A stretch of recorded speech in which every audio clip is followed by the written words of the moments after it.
Il y a de nombreuses façons d'évangéliser. Puis le texte que je vais vous donner aujourd'hui examine l'approche à partir des signes et des prodiges. Mais je ne veux pas inférer que les autres approches sont défectueuses ou inférieures. Ce n'est pas vrai. Loin de là. Toute annonce de l'Évangile est une semence mise en terre qui produira son fruit dans les cœurs par la puissance du Saint-Esprit. Parce que la bonne nouvelle a en elle-même une puissance surnaturelle intrinsèque. Mais évangéliser avec puissance demeure une approche normale et efficace qui a fait surface à différents moments dans l'histoire de l'Église, surtout en ses débuts, avec des résultats surprenants. Plusieurs catholiques sont étonnés que je donne tant de place dans mes enseignements aux protestants. Il faut que vous sachiez que je le fais consciemment, mais je le fais en tant que catholique. Vous savez, le renouveau charismatique qui est venu dans l'Église catholique par les protestants. C'est une grande bénédiction pour l'Église catholique. Ce fut dans ma vie à moi et dans votre vie aussi. Ils ont une grande expérience, les protestants, face à la guérison, face à la délivrance et face à l'évangélisation. Et puis les pères du Concile Vatican II nous ont exhortés à aller chercher chez les protestants ce que nous, les catholiques, on a mis de côté, puis de le ramener dans notre Église, parce que ça nous appartient à nous aussi. Alors voici les textes que je vous donne du Concile Vatican II. C'est tiré du texte, le décret sur l'œcuménisme. Le Saint Concile exhorte tous les fidèles catholiques à reconnaître les signes des temps et à prendre une part active à l'effort œcuménique. Tout ça, c'est dans le paragraphe 4 ou la section 4 du décret sur l'œcuménisme. Alors, dans l'action œcuménique, les fidèles de l'Église catholique considéreront surtout avec loyauté et attention tout ce qui, dans la famille catholique elle-même, a besoin d'être rénové et d'être réalisé. Puis au troisième paragraphe, le même texte continue. En effet, bien que l'Église catholique ait été dotée de la vérité révélée par Dieu, ainsi que de tous les moyens de grâce, néanmoins, disent les pères de l'Église, ses membres n'en vivent pas avec toute la ferveur qui conviendrait. Il en résulte que le visage de l'Église resplendit moins aux yeux de nos frères séparés, ainsi que du monde entier, et la croissance du royaume de Dieu est entravée. Parce qu'on ne vit pas pleinement le dépôt de la foi, qui a été donné à l'Église catholique. Mais ce n'est pas parce qu'il a été donné qu'on en vit. Et c'est ça que les pères de l'Église disent ici. C'est la raison d'ailleurs pourquoi Jean 23 a convoqué le concile, à cause des poussières accumulées pendant les siècles, qui avaient caché le vrai visage du christianisme. Il voulait ouvrir les fenêtres pour laisser passer le vent de l'Esprit Saint, pour sortir toute la poussière. C'est ça l'exemple qu'il avait donné. Il y a bien des poussières qui s'accumulent à travers les siècles dans l'Église. Mais ensuite, les pères du concile continuent. D'un autre côté, il est nécessaire que les catholiques reconnaissent avec joie et apprécient les valeurs réellement chrétiennes qui ont leur source au commun patrimoine et qui se trouvent chez nos frères séparés. Vous savez, avant Vatican II, dans les années 50, je refusais même de dire un Notre Père avec les protestants. Ceux qui ont vécu, c'était nos ennemis. Hein? Même pas un Notre Père avec eux. Mais quand j'ai lu ces textes-là, puis j'ai médité ça, j'ai vu, je m'étais royalement trompé. C'est mes frères dans la foi. On pense différemment sur certains sujets, mais on pense pareillement sur une foule de choses. Puis j'ai même vu à ce moment-là que ma position m'a permis de fréquenter et puis d'amener chez les catholiques ce qu'on avait perdu, mais qui nous appartient à nous aussi.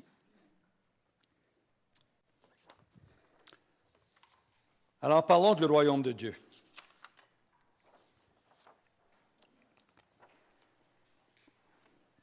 Alors, on est en 1967, un universitaire américain s'était joint à un groupe qui s'appelle Campus Crusade pour Christ, un groupe fondé par Bill Bright aux États-Unis. ils sont plus de 20 000 actuellement. Tous des gens à temps plein, tous des laïcs à temps plein pour le Seigneur dans le monde entier, à différents endroits. Dans les universités. Le ministère existe aussi chez les catholiques et ça s'appelle l'Organisation catholique Mission Campus, CCO, que je connais très bien. Ils ont leur quartier général à Ottawa. En 1967, ils organisent une session pour 700 jeunes universitaires. Une session d'une semaine pour leur enseigner, comme je vous le fais, comment on évangélise une personne sur un. Et puis ensuite, ils devaient, à la fin de leur semaine, aller sur les plages de Californie, évangéliser les jeunes qui se trouvent là en vacances. Alors, le jeune Roger, ça faisait 5 ans qu'il connaissait le Seigneur, mais il n'était pas satisfait avec sa vie, avec le Seigneur. Il était, je ne sais pas. Mais le dernier jour de la formation, c'est Bill Bright lui-même qui a donné l'enseignement, puis il leur a parlé de l'Esprit Saint. Puis Bill Bright leur a dit 3 choses. Personne ne peut vivre la vie chrétienne avec succès à partir de ses forces propres. Deuxièmement, le Père a envoyé l'Esprit Saint pour nous en rendre capables. Et troisièmement, l'Écriture sainte nous commande d'être remplis de l'Esprit Saint. Alors, cette nuit-là, il s'est couché, mais il ne pouvait pas dormir. Il s'est levé, il commençait à marcher dans les rues, il s'est arrêté sous un arbre, puis là, il a crié vers le Seigneur. Ô Esprit Saint, jusqu'à maintenant, j'ai vécu à partir de mes forces propres, dit-il. Maintenant, je te soumets tous les aspects de ma vie. Viens, remplis-moi. Et c'est arrivé. À ce moment-là, il était surpris par un frémissement, une bousculade de puissance sur tout son corps, une chaleur, un picotement qu'il n'avait jamais expérimenté auparavant. En même temps, il fut envahi de paix et d'un désir de louer le Seigneur. Puis pendant cette louange, il se mit à parler en langue, mais il n'avait aucune idée de ce que c'était. Puis après 1 heure passée ainsi en adoration, il ouvre sa Bible, puis il se met à lire et à lire et à lire jusqu'à la levée du soleil puis l'arrivée du matin. Les Écritures étaient devenues vivantes. Les textes lui sautaient aux yeux. Alors, le lendemain matin, il se rend aux autobus, il y avait plusieurs autobus, puis tous ces jeunes, dans les autobus, s'en vont à la plage pour annoncer la bonne nouvelle. Et puis, il avait été jumelé avec un type qui s'appelait Paul. Alors, il arrive là, puis il avait hâte d'arriver. il était en feu, là. Paul, à côté de lui, il n'avait pas vécu ça, puis il était un peu... Mais rendu sur place, c'est Roger qui avait l'initiative, puis Paul était bien content. Alors, il rentre dans cette foule, puis c'est des jeunes, hein, ils avaient jusqu'à leur radio, puis ils dansaient, ils chantaient, tout bronzés, couverts de sueur, de je ne sais pas quoi, là, pour se protéger du soleil, puis ils chantaient, ils jouaient, comme ils font les jeunes sur la plage, là. Alors, ils se rendent auprès de 2 jeunes latinos, et puis ils leur posent une question. Accepteriez-vous de participer à un sondage sur des croyances, sur des croyances? C'était leur technique pour aborder le sujet de Jésus. Alors, les jeunes disent d'accord, puis là, ils commencent à parler au sujet de Jésus. Puis tout à coup, l'Esprit Saint vient sur Roger, qui avait vécu cette expérience cette nuit-là. Et Roger a des intuitions sur ce qui se passe dans la vie des jeunes qui sont là. 2 filles viennent se rejoindre au groupe, 3 garçons viennent se rejoindre. C'était une discussion, hein, animée sur la religion. Puis les jeunes aiment ça, la discussion. Hein? Alors, ça se discutait bien fort. Mais tout à coup, Roger commence à recevoir des intuitions, puis il parle aux jeunes, puis il parle de problèmes sexuels, puis il regarde un jeune, il ne sait pas lui, mais le jeune vit exactement ça. Puis il parle d'un problème avec la famille, ou quelqu'un qui a un problème avec l'école, puis chaque fois qu'il regarde un jeune, c'est lui que ça concernait. Puis les jeunes étaient comme, c'est qui ce gars-là? Il sait tout à mon sujet. Et puis là, les jeunes, après peut-être, ils ont commencé à pleurer. Ils étaient saisis par une présence surnaturelle. Dieu était là, Dieu était présent. Puis là, ils ont tombé à genoux, ils pleuraient, puis ils ont donné leur vie au Seigneur. Il y a d'autres jeunes qui sont venus pour contester tout ça. Et puis là, Roger a commencé à avoir des paroles de connaissance face à eux aussi, puis ils les écoutaient, mais en même temps, il leur parlait. C'était un dialogue tout à fait respectueux, mais c'était l'Esprit Saint qui passait par lui. Puis ces jeunes-là étaient à genoux. Avant la fin de l'après-midi, il y a 12 jeunes qui étaient à genoux dans le sable de la plage et qui donnaient leur vie à Jésus avec des larmes qui coulaient sur leur visage.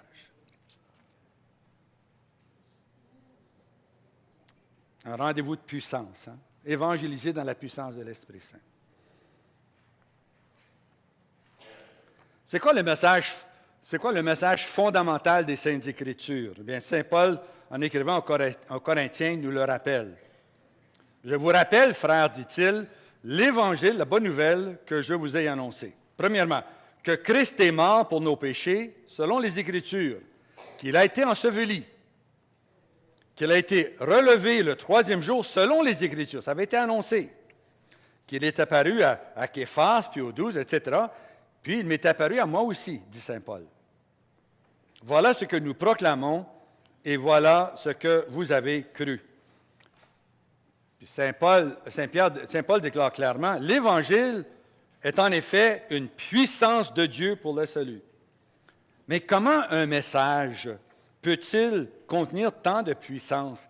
C'est parce que le message du salut, ça veut dire la venue du royaume de Dieu. Il faut prendre conscience de l'annonce du royaume de Dieu. La bonne nouvelle proclamée par Jésus fut la bonne nouvelle du royaume de Dieu. On offre aux gens un choix d'un autre royaume, parce que le Père veut les arracher à l'empire des ténèbres, puis veut les transférer dans le royaume du Fils de son amour. C'est une question de royaume et c'est une question de roi. Qui va régner dans ta vie?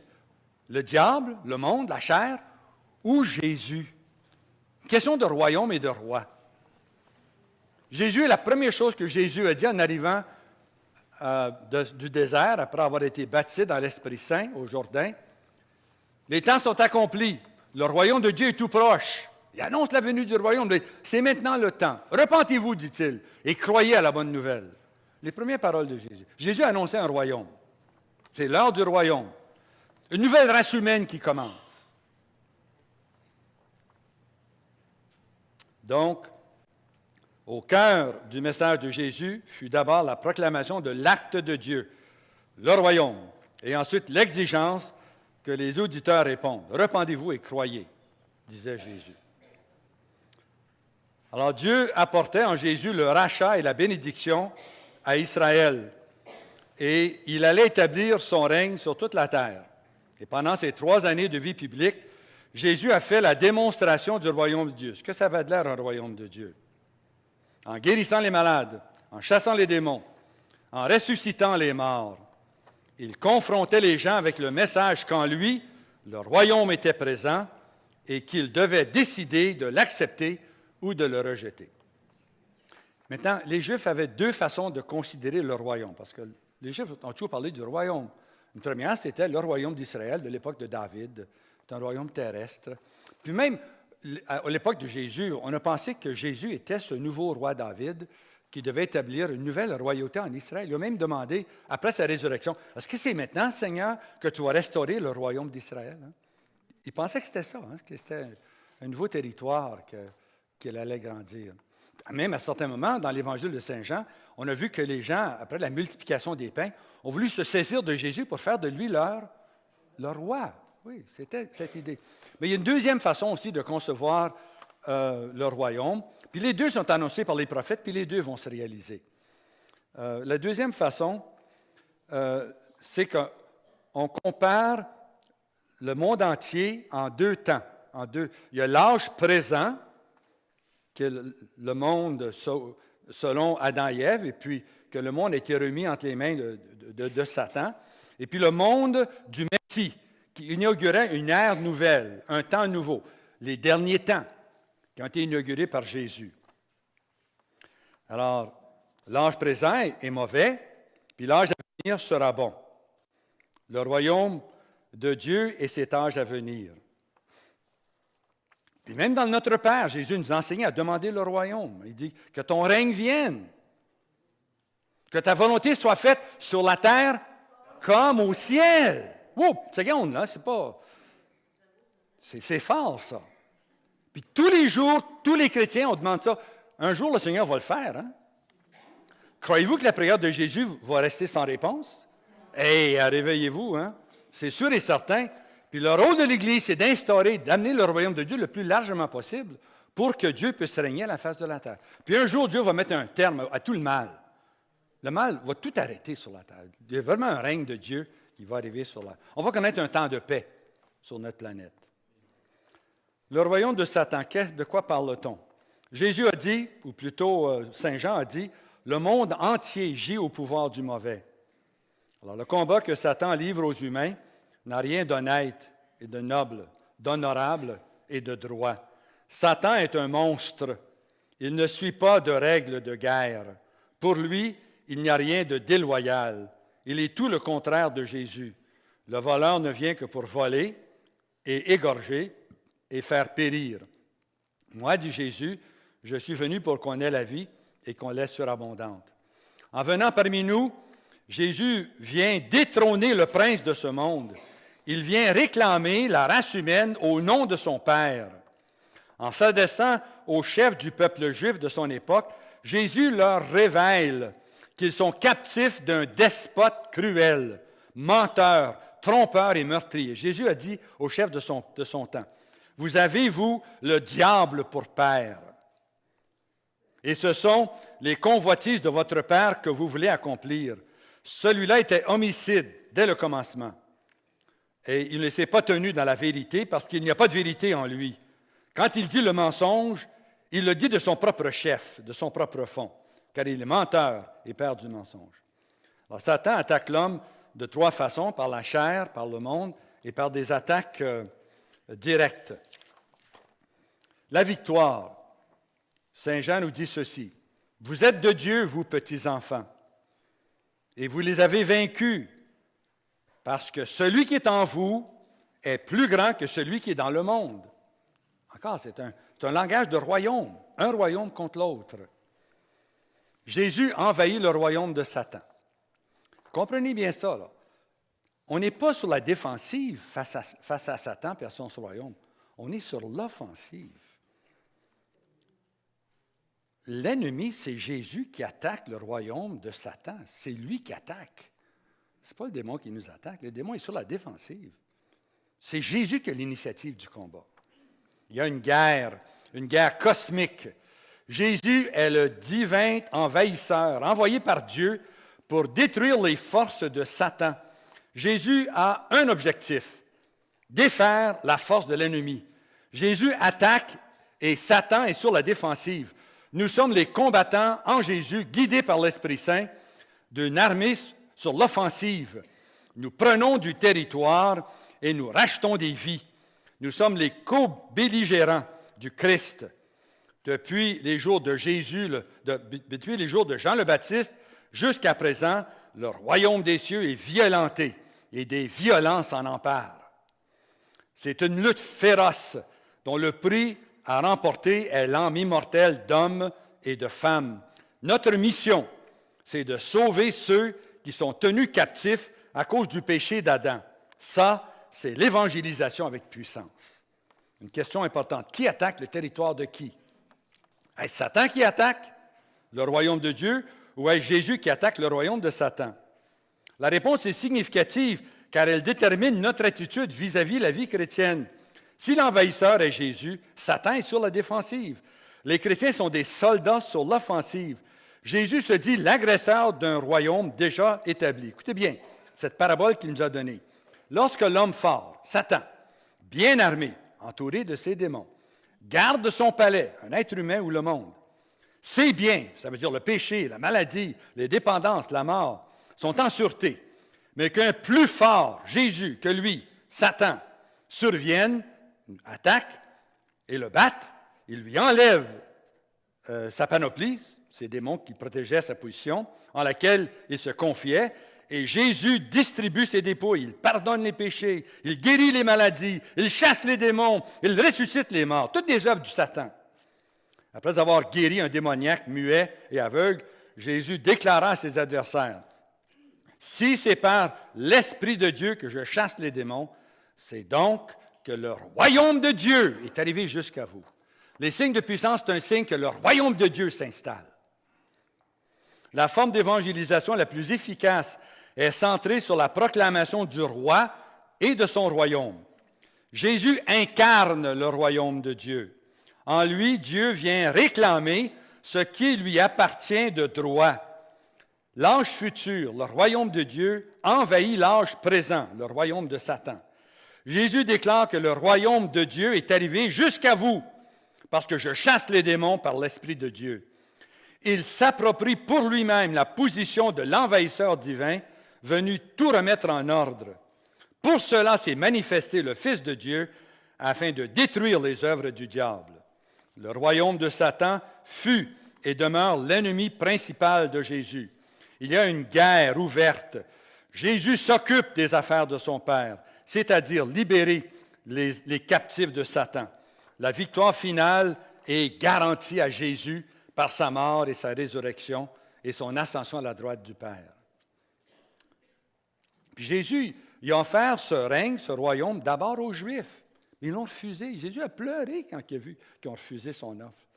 Il a pleuré sur Jérusalem. Il voulait leur donner à eux ce règne-là.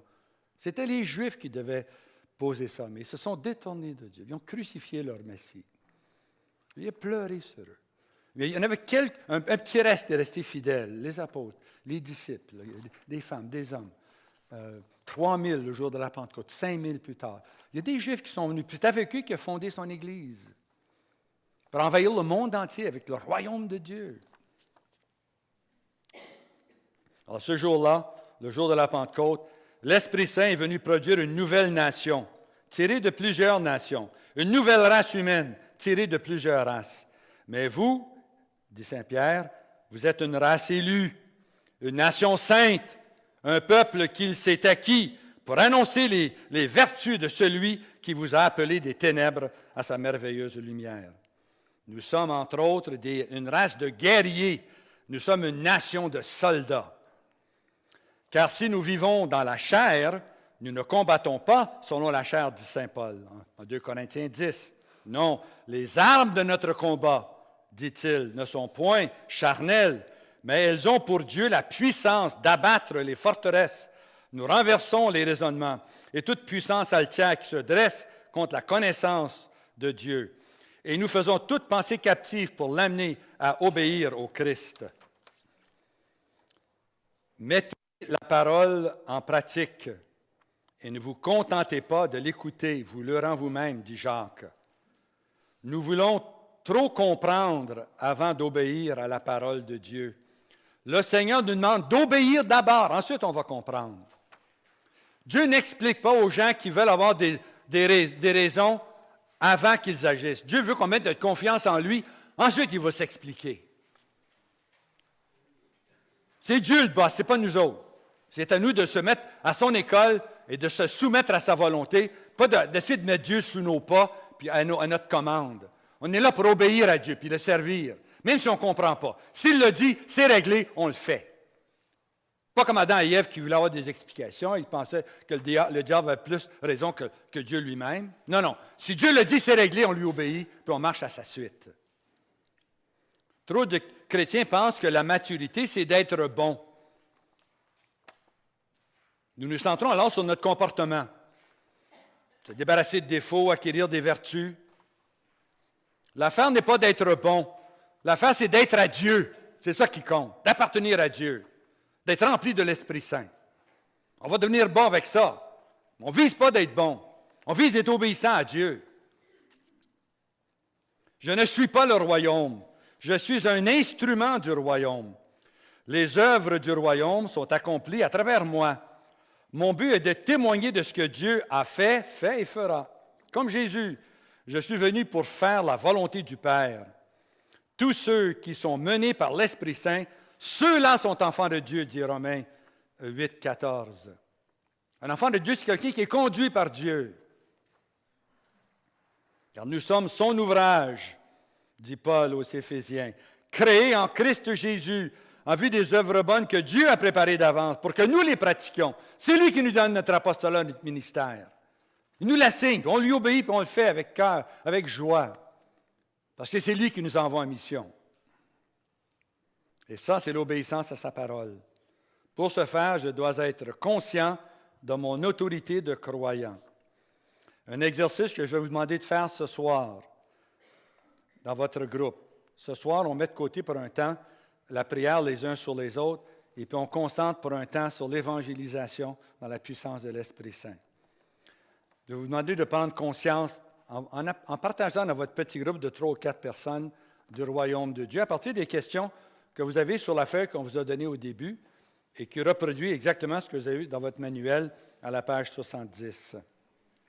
C'est des déclarations sur le royaume. Puis je vous demande de confronter votre expérience du royaume avec celle qu'on trouve dans les Saintes Écritures. Est-ce qu'elle est pareille?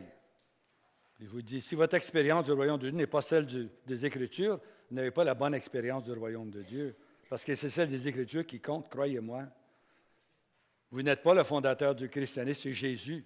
C'est déjà fait. Hein? Le christianisme est déjà établi. Vous entrez dedans. Vous n'en faites pas un nouveau.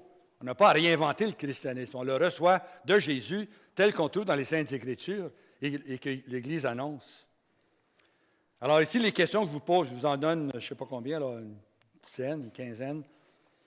Par exemple, j'ai vécu une expérience semblable à celle de Roger, l'histoire que je vais raconter, le jeune qui s'en va sur la plage. Avez-vous déjà vécu ça? Semblable à ça?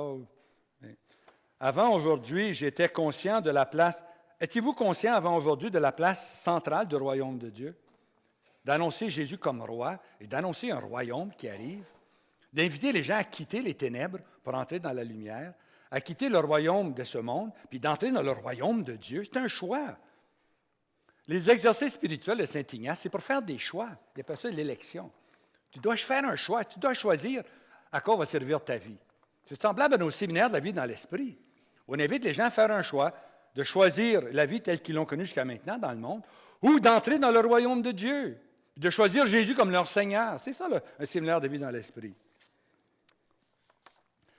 Troisièmement, est-ce que je comprends qu'évangéliser implique la proclamation et la démonstration du royaume de Dieu? Lorsque je témoigne, est-ce que je parle du roi et de son royaume? Presque tous les jours, est-ce que je prends conscience que ma moralité est en conflit avec la moralité de la plupart des gens autour de moi dans le monde? Êtes-vous conscient que votre façon de vivre est différente des gens dans le monde? J'espère que oui, hein? J'espère vraiment que oui. C'est pas trop différent. Posez-vous des grosses questions, puis grattez-vous la tête. Là. Vous n'êtes vraiment pas dans le bon camp.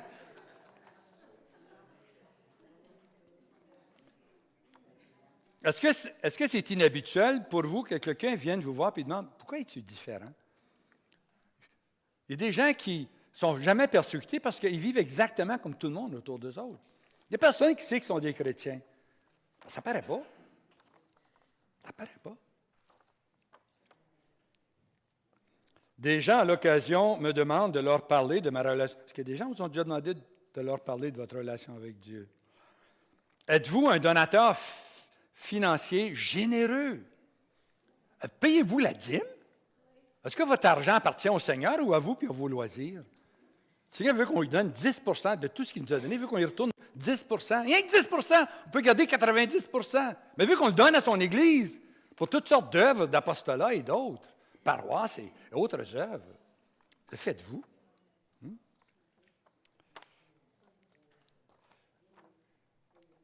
Avez-vous de la difficulté à respecter et à appuyer les responsables dans notre Église, nos curés, nos évêques, le pape? Avez-vous un problème avec ça?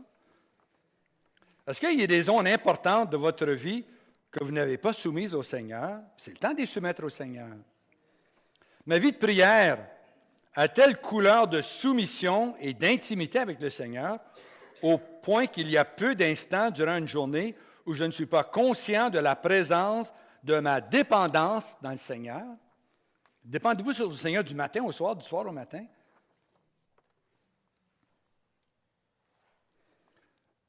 Est-ce que vous sentez que vous avez manqué une source importante de force et de direction quand vous n'avez pas pu participer à la messe le dimanche? Est-ce que ça arrive des dimanches que vous n'allez pas à la messe? Est-ce que quand vous y allez, vous réalisez que ça remplit un besoin, ça vous a fait du bien? Ça devrait. Allez-y pas par obligation, allez-y pour recevoir, rencontrer le Christ et recevoir sa force et son Esprit Saint. Est-ce qu'ordinairement, En général, mon genre de vie est-il conforme à ce que je crois? Ordinairement, est-ce que je parle aux autres de leur relation avec le Seigneur?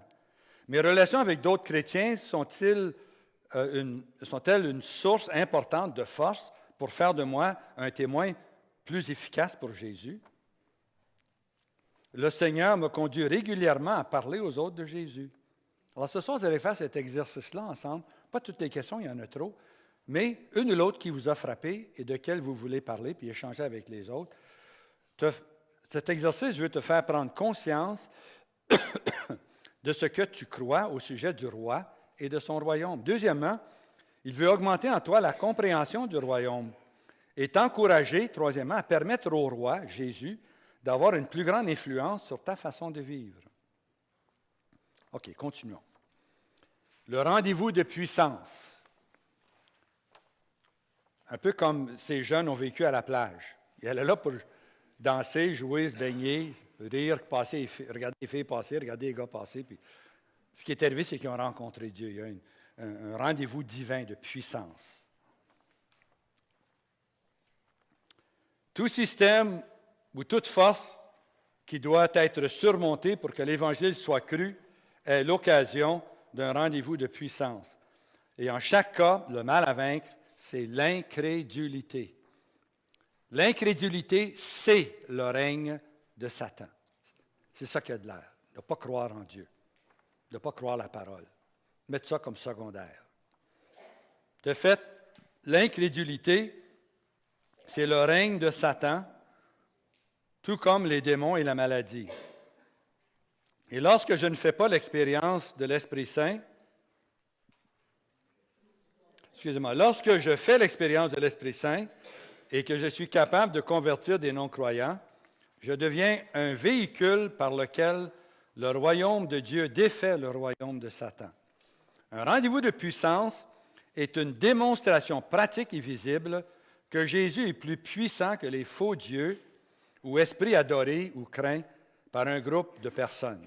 Et le résultat, c'est la conversion des membres de ce groupe.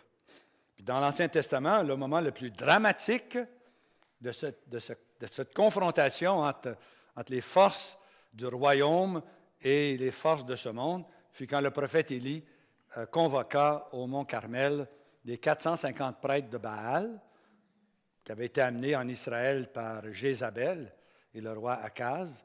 Et puis tout le peuple d'Israël était rassemblé après 3 ans et demi de sécheresse pour une confrontation. Qui est Dieu? Si Baal est Dieu, bien OK, adorez Baal, puis suivez-le.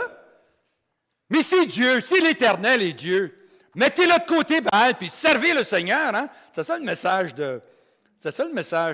du prophète Élie. Décidez à qui vous allez obéir, l'un ou l'autre. Puis on va faire un test, dit-il. Un test. On va voir qui est Dieu. Est-ce que c'est Baal ou est-ce que c'est l'Éternel? Puis ils ont fait le test. Puis Dieu a prouvé que c'était lui qui était boss. C'est lui puis lui seul. Il n'y en a pas d'autre Dieu. Il est l'unique. C'est ça le chemin Israël. Je suis l'unique, Seigneur. Il n'y en a pas d'autre. Cherchez-en pas. Il n'y en a pas d'autre. Je suis l'unique créateur. Il n'y en a pas d'autre. Vous êtes fait un paquet de dieux qui ne sont pas des dieux. Je suis l'unique, Seigneur. Je vous ai créé pour moi, par amour. Je vous invite à venir vivre avec moi pour toujours. Réveillez-vous. Ensuite, quand Moïse a confronté Pharaon, ça faisait 400 ans, 300 ans qu'il était en esclavage, il a entendu les cris, les pleurs de son peuple, il dit, c'est assez, vous amènez maintenant mon peuple en terre sainte. Alors, il a envoyé Moïse pour dire, c'est fini, hein, tu laisses aller mon peuple. Ils vont venir m'adorer dans le désert. On ne dit pas non à Dieu. Hein? Quand Dieu dit quelque chose, grouille, obéis, mets ta vie en ordre puis suis-les. Il a été frappé 10 fois. Pif! Paf! Finalement, il a chassé les Juifs. Il n'en voulait plus. Il avait trop peur. Il a tout mis à la porte. Il a redonné tout l'or, l'argent qu'il voulait. Allez-vous-en, allez-vous-en, allez-vous-en. On ne niaise pas avec Dieu. Quand Dieu décide, on se met à son école et on le suit. On ne niaise pas avec Dieu. On lui obéit. C'est lui le Seigneur.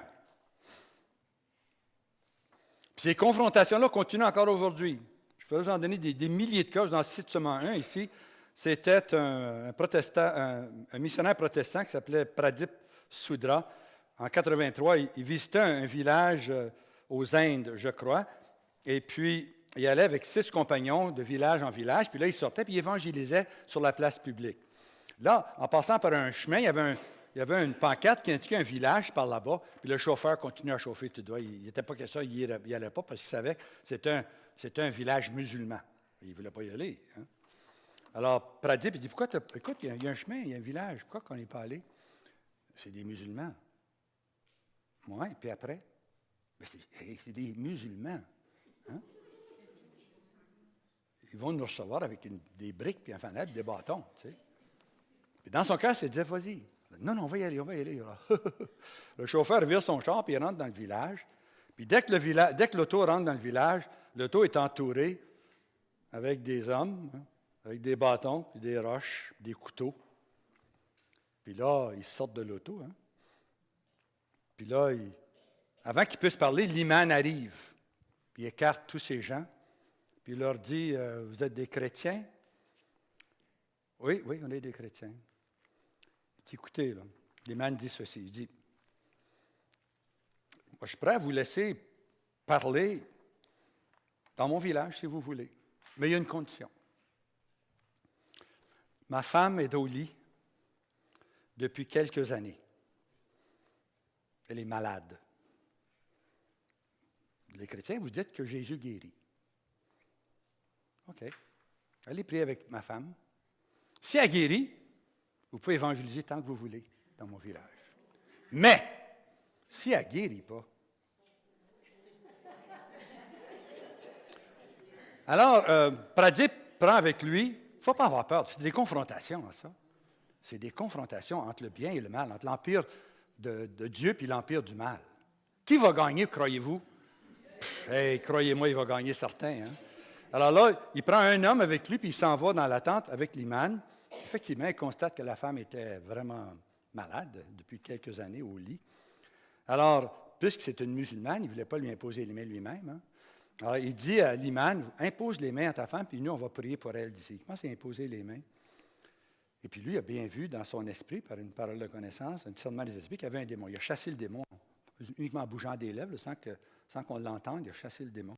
Puis la femme s'est réveillée. Elle s'est levée. D'aller leur servir du thé. Une collation. Pendant plusieurs semaines, ils ont évangélisé dans le village. 3 semaines après, il y a un grand service. Il y en a 200 du village qui se sont fait baptiser sur le lieu des chrétiens. On est allé chercher un autre pasteur protestant d'un autre village. On est venu l'installer dans le village pour commencer une église avec ces nouveaux convertis.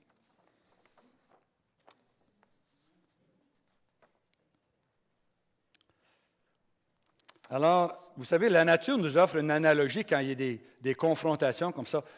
Nous, au Canada, on voit ça beaucoup plus que dans des pays chauds. On sait, un front froid vient rencontrer un front chaud. Là, il fait chaud, on est bien. Tout à coup, un front froid arrive. Qu'est-ce qui va se passer? Hein? Il y a de la pluie d'abord, il y a des gros vents. Des fois, il y a des tornades, des ouragans. Des fois, c'est de la grêle, des fois, c'est de la neige. Ôtez-vous du chemin. Mettez vos bas de laine. Hein? Mettez vos tucs. L'hiver s'en vient. Hein? Eh bien, c'est ça. Quand le royaume de Dieu rencontre le royaume de Satan, il y a de la turbulence. Il y a de la turbulence. Et la raison qu'il y a tant de persécutions présentement dans les pays musulmans, c'est parce qu'il y a de plus en plus de confrontations comme celle que je viens de vous dire dans tous les pays musulmans. Il y a un grand nombre de musulmans qui se convertissent présentement.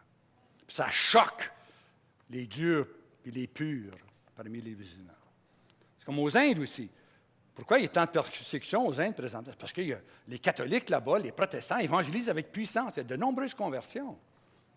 Aux Philippines, en Indonésie, dans ces pays-là. Il y a une puissance de Dieu qui s'avance pour évangéliser. D'ailleurs, quand j'étais au colloque sur le charisme de guérison, qui s'est tenu à Rome en 2001, eh bien, avant le colloque, j'ai eu une rencontre avec les membres de l'ICRES et quelques leaders du renouveau charismatique mondial une trentaine, avec le cardinal Rilko, qui était le préfet ou le président du Conseil pontifical pour les laïcs. Ben, il est devenu maintenant, à ce moment-là, il était secrétaire de ce groupe-là, mais c'est à lui que répondait le renouveau charismatique. Et puis, j'ai demandé pourquoi organisez-vous un colloque sur la guérison? On avait des spécialistes, 150 personnes du monde entier qui venaient parler de guérison. Dans l'Église catholique au Vatican, en 2001. Pourquoi vous faites ça?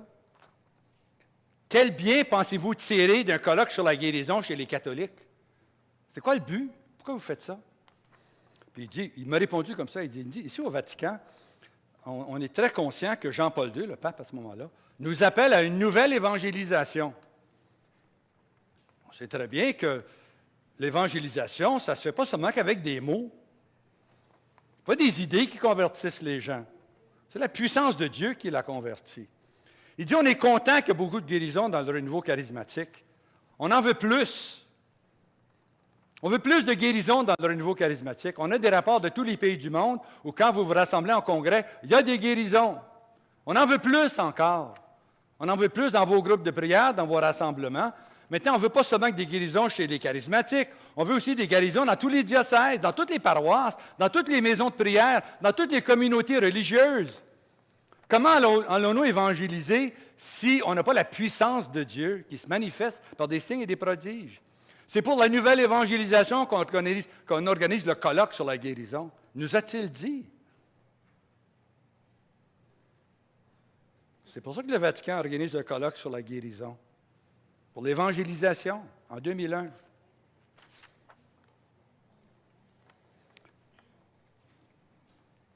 Le plus grand de tous les rendez-vous de puissance fut la crucifixion de Jésus.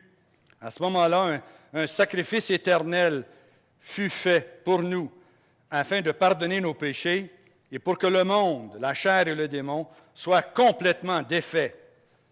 Une immense puissance fut relâchée en ce jour-là. Toute la création en fut secouée. L'Écriture dit, le rideau du sanctuaire se fendit en deux, de haut en bas, et la terre fut secouée, et les rochers se fendirent, et les tombeaux s'ouvrirent, et les corps de nombreux saints qui dormaient se relevèrent, et sortant des tombeaux après la résurrection, ils entrèrent dans la ville sainte, Jérusalem, et se manifestèrent à un grand nombre de gens. La vie irradiait de la mort du Christ. La création, dominée par le règne du mal, fut ébranlée. Deux fronts, deux royaumes, deux économies s'affrontèrent, tête à tête. Puis lors de la résurrection et de l'ascension, le Christ devint le grand vainqueur et Satan le grand perdant. C'est à ce moment-là que le salut fut mérité pour tous les hommes et toutes les femmes qui placent leur confiance en Christ Jésus. Ça prend du temps pour qu'il s'actualise, parce qu'on vit dans le temps.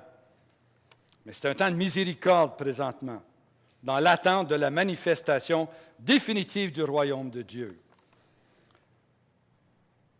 Il faut évangéliser avec puissance. Si donc l'Église entière se réunit, dit Paul en Corinthiens, et que tous prophétisent, et qu'il entre un non-croyant ou un non-initié, le voilà repris par tous, jugé par tous, les secrets de son cœur deviennent manifestes et ainsi tombant sur la face, il adorera Dieu, annonçant que Dieu est réellement parmi vous. Une belle description de nos groupes de prière tels qu'ils étaient dans les débuts. C'est ça qui se passait dans nos groupes de prière. Les gens se convertissaient, savaient que Dieu était présent. À cause de toutes ces paroles de connaissance, ces prophéties qui fusaient et qui révélaient la présence de Dieu. Ici, une histoire, la conversion en avion. John Wimber, qui est décédé maintenant, mais qui fut le lanceur de la troisième vague du renouveau charismatique en 1981. John Wimber voyageait d'une ville à l'autre en avion. Il venait d'embarquer dans son avion et puis il regardait un peu les gens qui étaient assis autour, puis tout à coup, ses yeux se posent sur le type qui était assis dans la rangée à côté de lui. Alors, il le regarde, puis tout à coup, il voit que c'est écrit sur son front « adultère ». Alors, il regarde pour voir. C'est pas écrit adultère, mais c'était l'Esprit Saint qui ouvrait ses yeux pour qu'il le voie. Mais ça l'a pris par surprise. Hein? Alors, il a regardé, puis le gars, il se sentait un peu dévisagé. Hein? Il dit, qu'est-ce que tu veux? Pourquoi tu me regardes comme ça? Alors là, John était un peu surpris, puis tout à coup, un nom monte dans son cœur. Il dit, il se penche, c'est l'allée juste à côté, il se penche à côté, puis il dit, connais-tu quelqu'un qui s'appelle Jeanne? Alors le type dit, hey, écoute, viens-t'en, on va aller par là en haut. Là. Alors, c'est un avion à 2 étages, alors ils s'en vont au bar, au 2e étage. Et puis là, le type marchait en avant de John. En montant les escaliers, eh bien, le Seigneur dit dans le cœur de John, il dit, tu vas lui dire que s'il ne quitte pas sa maîtresse, il va mourir. Wow! Un pur étranger. Il ne l'a jamais rencontré. C'est même pas son nom. Puis là, il arrive dans l'escalier, puis le gars s'assoit au bar, puis il dit, pourquoi tu me regardais comme ça? Qu'est-ce qui se passe? Où as-tu entendu ce nom-là? Il dit, mais c'est le Seigneur qui m'a... Il ne savait pas quoi dire. C'est Dieu qui me l'a dit. Dieu t'a dit ça? Oui, puis Dieu me dit aussi que si tu ne la laisses pas, si tu n'abandonnes pas ta relation adultère, tu vas mourir. Alors, il ne savait pas si le gars il allait péter un coup de poing en pleine face ou quoi, mais le gars, il a comme été sidéré. Puis il dit, qu'est-ce qu'il faut que je fasse? Un peu comme le jour de la Pentecôte. Qu'est-ce faut-il que je fasse? Hein? Mais là, rendu à ce point-là, John Wimber avait évangélisé des milliers de personnes. John Wimber, c'est un gars qui allait de porte en porte évangéliser. Il a fait ça pendant des années. Il a converti des milliers de personnes, un sur un. Alors là, le type, en disant, que dois-je faire? Mais là, il savait quoi faire.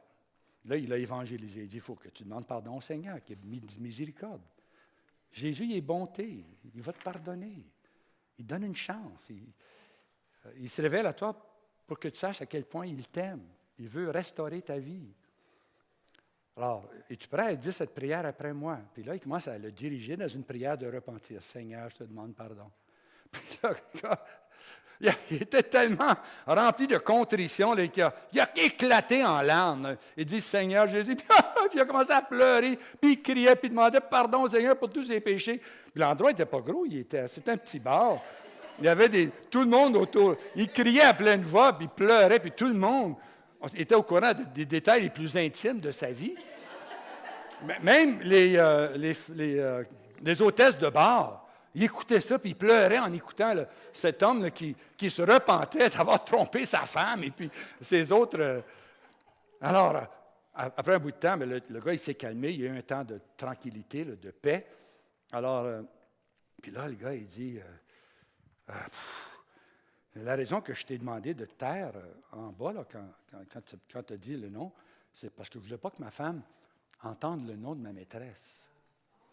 Bien là, John lui dit, mais tu sais, tu vas être obligé de lui dire. Il dit, quand? Il dit, le mieux, ce serait tout de suite.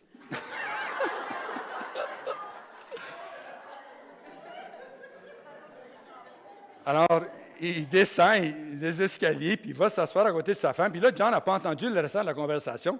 Lui est venu s'asseoir dans son siège, et puis l'autre était là, mais de temps en temps, il regardait, puis il parlait à sa femme, il expliquait, puis il voyait sa femme là, qui tournait, il regardait à côté de son mari pour voir John qui était à côté. Un homme envoyé par Dieu pour me dire mes péchés, pour que je me convertisse, puis que j'annonce à ma femme.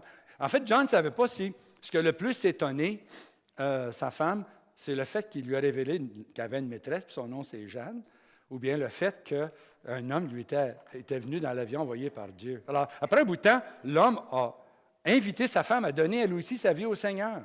Puis elle a accepté, les deux pleuraient dans leur bain en donnant leur vie à Jésus. C'est fort, hein? Alors, quand ils ont quitté, ils sont rendus à l'autre, évidemment, l'avion a atterri. Et puis là, ils ont quitté. Quand John a vu qu'il n'y avait pas de Bible, il a pris sa Bible, puis il l'a redonnée, puis il ne les a pas revus. Mais c'est un rendez-vous de puissance. Hein? Un peu comme Jésus. L'exemple le plus frappant, c'est quand Jésus est allé en Samarie. Puis il est allé dans un village, puis à côté d'un puits, il y a... Asseyez-vous. Plein de force, plein de gloire, plein de force, plein d'amour, plein de gloire, plein de force, plein de gloire, tu es le temple du Saint-Esprit. Amen. Ce John Wimber dont je vous parlais, qui a vécu cet incident sur l'avion avec la conversion de cet homme, il a fondé une église en 1979, les églises Vineyard. Et puis, il y a eu un éclatement. Presque tout le monde dans la paroisse allait évangéliser dans la rue ou sur la place publique. Dans l'espace de 6 mois, en 5 mois, ils ont baptisé plus de 700 personnes. Ça, c'est des gens qui n'étaient pas du tout chrétiens. Ils ont été baptisés. Puis il y a eu 1700 conversions en 5 mois. Par des gens qui allaient sur un coin de rue, rencontraient quelqu'un, il était malade, il imposait les mains. Le gars tombait à terre, se relevait, il était guéri. Toutes sortes d'incidents comme ça. C'est fort, hein? Alors, évangéliser avec puissance, c'est une présentation de l'Évangile qui est rationnelle, mais qui transcende le rationnel, sans jamais être irrationnel ou anti-rationnel. L'explication de la bonne nouvelle, la proclamation claire de l'œuvre de Jésus sur la croix, s'accompagne de démonstrations de la puissance de Dieu à travers les signes et les prodiges. L'évangélisation avec puissance est spontanée et inspirée de l'Esprit Saint.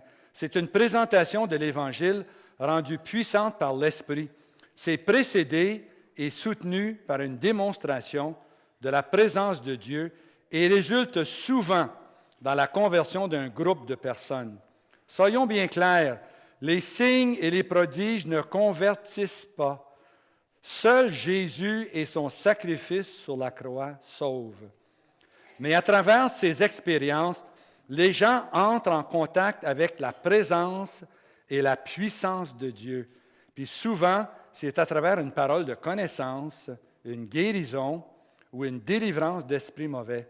Évangéliser avec puissance surmonte la résistance à l'annonce de l'Évangile et favorise l'ouverture des cœurs et une réceptivité aux déclarations du Christ Jésus. En évangélisant avec puissance, nous n'ajoutons rien à la bonne nouvelle. Nous n'essayons même pas d'ajouter de la puissance à cette bonne nouvelle. Mais nous nous tournons vers l'Esprit Saint durant nos efforts d'évangélisation, coopérant consciemment avec son onction, son initiative. La prédication et la démonstration de l'Évangile ne sont pas deux activités qui s'excluent l'une l'autre. Elles travaillent ensemble, se donnant de la force l'une à l'autre. Évangéliser par son témoignage. Vous devez avoir un témoignage toujours prêt à donner n'importe quand. Et c'est un travail que je vais vous demander de faire ce soir.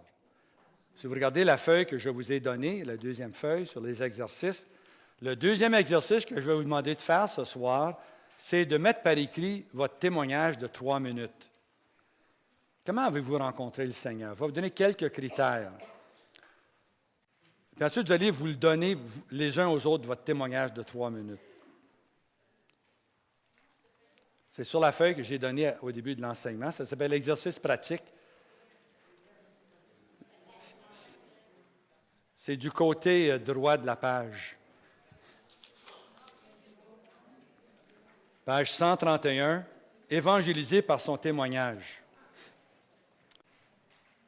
Alors, vous allez expliquer comment vous êtes venu au Christ, Jésus. Comment es-tu devenu croyant? Alors, ta vie rend l'Évangile crédible aux gens qui ne croient pas, aux non-croyants. C'est le premier pas de l'évangélisation. On va en voir d'autres demain, mais c'est le premier pas de l'évangélisation. C'est facile à faire. Voici quelques lignes de conduite. Alors, écris comme si tu parlais à un ami. Ne te préoccupe pas des fautes de français, personne ne va lire ton texte. Vise à dire en moins de 3 minutes comment tu es venu à Jésus. Sois conscient du message évangélique. Hein, Jésus mort, ressuscité. Spécialement ce que Jésus a accompli sur la croix. Écris à la première personne, je, moi. Écris d'une façon telle que les gens pourront s'identifier à toi. Souvent, quand on organise des déjeuners témoignages, on avait ça avec ACT pendant longtemps. Puis il y a beaucoup de façons de faire des déjeuners témoignages. Mais quand on avait un homme d'affaires qui venait donner son témoignage, on invitait les hommes d'affaires. Quand on avait une religieuse qui venait donner on invitait toutes les religieuses du coin à venir l'entendre. Quand c'est une épouse, une mère de famille, on invitait autant de mères de famille à venir écouter le témoignage. Parce qu'ils peuvent s'identifier à la personne qui donne son témoignage. offre assez de détails pour éveiller l'intérêt des gens. Sers-toi par cœur de passages bibliques pour éclairer ce qui t'est arrivé. Pas trop par ailleurs. Ne sois pas trop voluble. 3 minutes, ça passe vite. Ne focalise pas sur tout le mal que tu as fait. C'est sûr, il y a 3 temps au témoignage. Avant, comment j'étais avant? Qu'est-ce qui est arrivé? Comment j'ai rencontré Jésus? Puis ensuite, comment tu es maintenant? L'impact sur toi. Mais la première partie, c'est court. Puis la 3e partie, c'est court. Vous mettez le plus de temps sur comment vous avez rencontré le Seigneur. Qu'est-ce qui est arrivé à ce moment-là? C'est surtout ce lien d'intimité que vous avez vécu avec le Seigneur.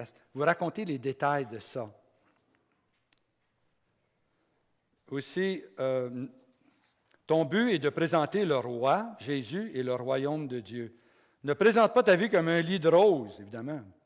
Sois honnête. Hein? Il n'y a aucune vie qui est parfaite. On a tous eu des chutes, des rechutes. Si tu es venu à Jésus comme adulte, eh bien là, ton témoignage chronologique a du sens. Ainsi, tu racontes comment tu étais avant de rencontrer Jésus, comment tu es venu à croire en lui, puis comment ta vie a changé depuis. Mais si tu connais le Seigneur depuis ton enfance, l'approche thématique au témoignage est probablement meilleure.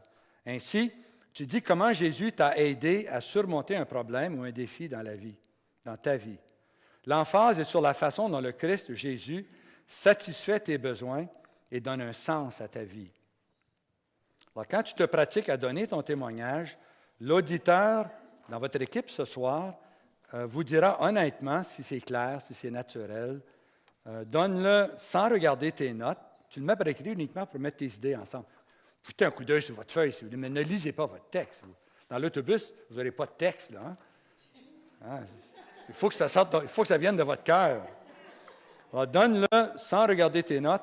L'auditeur peut t'interrompre et te demander des questions. Puis même ce soir, soyez prêts à ce qu'on vous interrompe, parce que dans la vie, les gens vous interrompent pour poser des questions. Alors, c'est notre exercice ce soir. J'y reviendrai